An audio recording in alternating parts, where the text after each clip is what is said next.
गुजरातमध्ये पार पडलेल्या जागतिक योगासन स्पर्धेत लोटेमाळ गावची कन्या तन्वी चैताली भूषण रेड्डीज हिने भारताचे प्रतिनिधित्व करीत सुवर्णपदक मिळवून देशाचे नाव जागतिक पातळीवर उज्ज्वल केले। जगातील 78 देशांमधील 600 स्पर्धकांमधून तिने अव्वल ठरत ही अभिमानास्पद कामगिरी साध्य केली। चिपळूणच्या डीबीजे कॉलेजची विद्यार्थिनी असलेली तन्वी हिचे आज वाजत गाजत चिपळूण रेल्वे स्थानकावर मोठ्या जल्लोषात क्रीडाप्रेमींनी स्वागत केलं।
नमस्ते, माझं नाव तन्वी भूषण रेड्डी।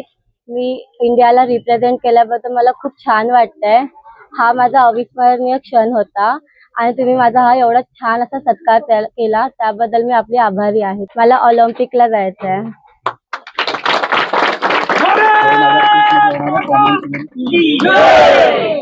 आता 2030 मध्ये हे होणार आहे कॉमनवेल्थ, त्यासाठी पण मला पार्टिसिपेट व्हायचं आहे। त्यासाठी मी तयारी सुरू करणार आहे।